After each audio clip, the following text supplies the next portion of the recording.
Good day, sir. I am Shaina Marisimile, and today I'll be presenting my final project titled World Scramble, a simple word and scramble game.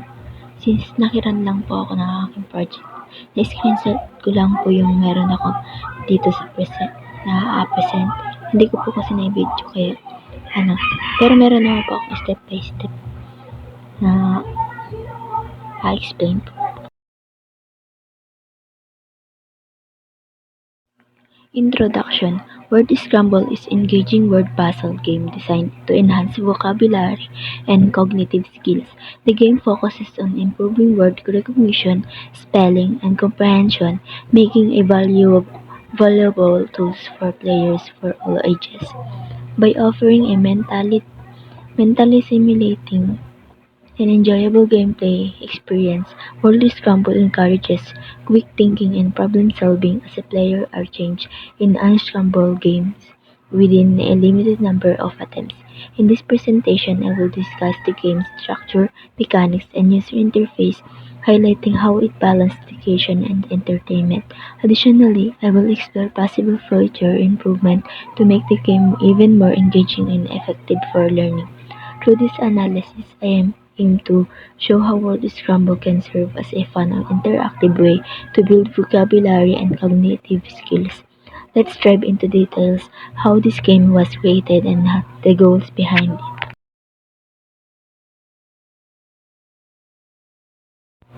In my project has three main objectives.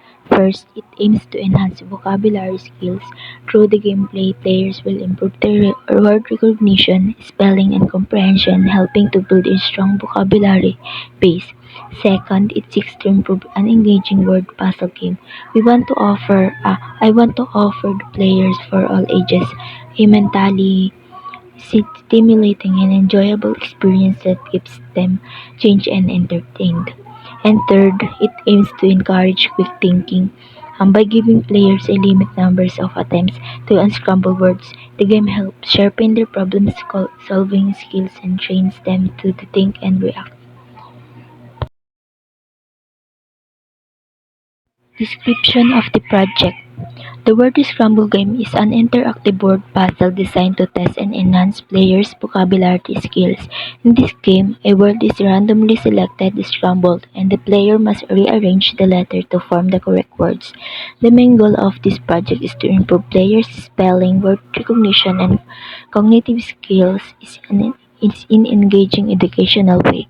Word scramble games have long been used in educational settings as a tool for language learning and mental exercise. With the increasing of used technologies in education, the game offers a fun, less overwhelming way for users to practice their linguistic skills compared to traditional learning methods. The target of this present project user are students, word puzzle enthusiasts, and individuals who are looking for an enjoyable yet educational activity. For safety information, my game prioritizes user safety and positive experience through several important features. First, no personal data collection is required. Players can enjoy the game without entering any personal information, ensuring complete privacy and data security. Second, the game offers offline accessibility, meaning players don't need an internet connection to play. This eliminates risks associated with online threats like hacking or data breaches. Third, we ensure age-appropriate content. The work bank is carefully selected to include commonly known and suitable words for all ages groups.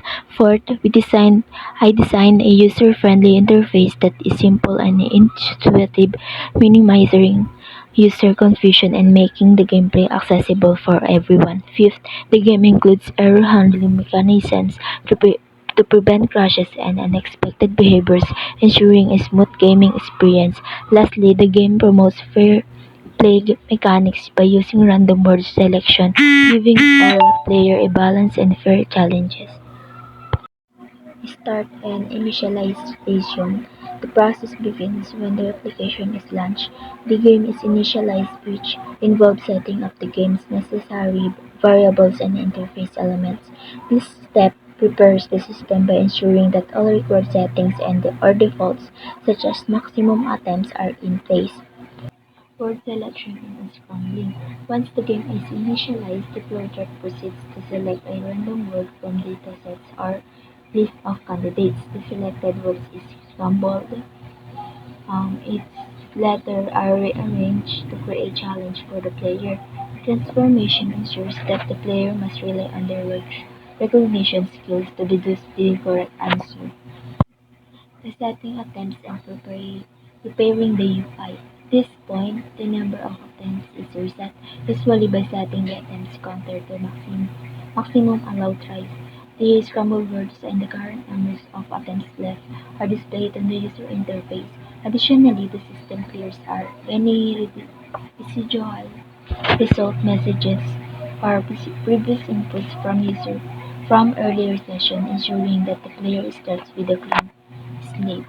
In user interaction, the game interface is now fully ready and awaiting input from the player. The flowchart marks a decision point labeled user action, where the system waits for the player to submit a guess. For validating the guess, once the user submits a guess, the flowchart directs the process to check whether the guess is correct. If the guess is correct, the game displays a congratulatory message like "Great job" to acknowledge the good player's success. If the guess is incorrect, the system decreases the number of attempts left. The decrement is crucial as it informs both the player and the system that they've used one of their limited opportunities. Determining continuation or termination. After an incorrect guess, the flowchart evaluates whether any attempts remain. If attempts are remaining, the system shows a prompt such as "try again," encouraging the player to make another guess. If no attempts remain, the game concludes the session by displaying a game over message along with the correct words. This final message informs the player of the correct solution and signals to the end of that round.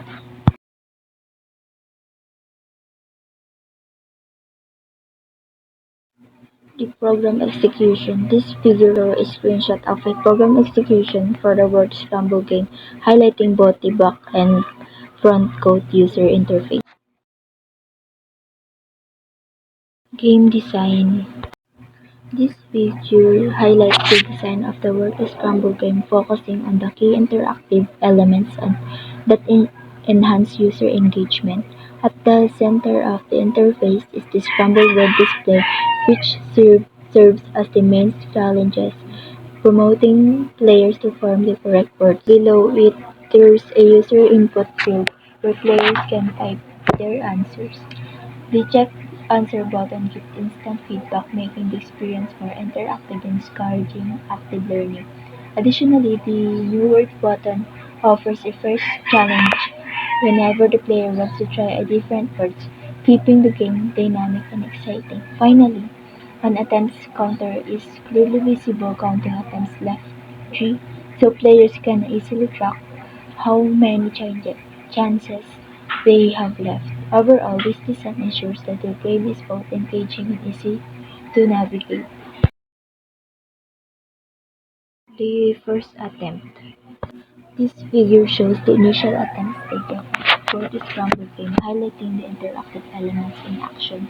Here are the scramble words. EANHEV or INHEV is displayed. The user have entered HAGCSA into the text field. Since the answer is incorrect, the game provides immediate feedback by displaying a wrong try again message in red, encouraging the user to rethink their guess.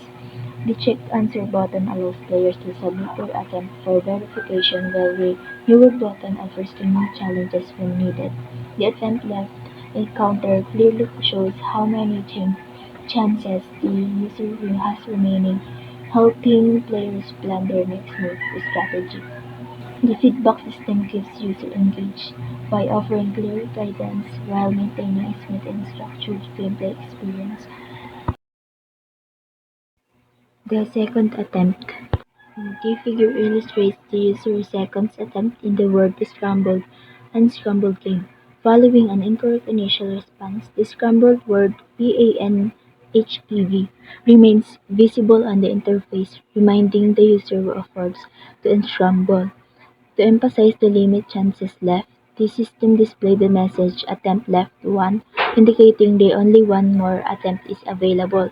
This adds an element of urgency, encouraging the user to carefully consider their answer. The user enters the new answer, but unfortunately, it is still incorrect. As a result, the system displays a wrong try again message, providing immediate feedback and reinforcing the need for the correct response for the final attempt.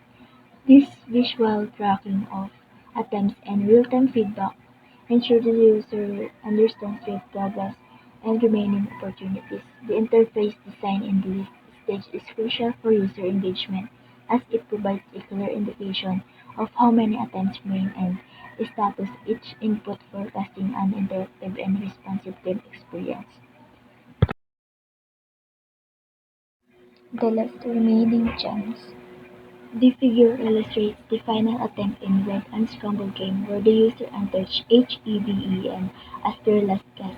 Since the answer is still incorrect, the system displays the message "Game over, word heaven", revealing the correct word. The feedback is crucial for ensuring that the user learns the correct answer while also signals the end of the game run. At this stage, the attempt left counter has reached zero, clearly indicating that no more attempts are available. This provides a clear signal to the user that the game round has concluded. To encourage continued play and reinforce engagement, the interface includes a new word button, allowing the user to start a fresh round with a new word to unscramble. This design choices emphasizes immediate corrective feedback, ensuring that the user can learn from their mistakes while maintaining a structured flow in the gameplay. The inclusion of option to restart the game promotes ongoing engagement and learning, allowing users to refine their skills through repeat practices. New word with guest answers. Figure 8 illustrates the interface of word unscrambled game after the user has either successfully or unsuccessfully unscrambled the word. In this case, the scrambled word OEESWNA has been correctly guessed as awesome. Upon the correct answer, the system provides positive feedback with the message "Correct, great job", reinforcing the user's achievement and encouraging continued participation. The version of this game emphasizes the concept of unlimited gameplay. While there is no limit to the number of words the player can attempt to unscramble, the only limitation in this number of attempts allowed per words. This ensures that users continuously challenge themselves, learning from each round while striving to improve their performance. The interface design in this stage highlights the satisfaction of correct answers and motivates user buy-in, providing positive reinforcement. It also fosters an engaging and continuous experience by offering an endless supply of words to unscramble. That's all, and thank you for watching.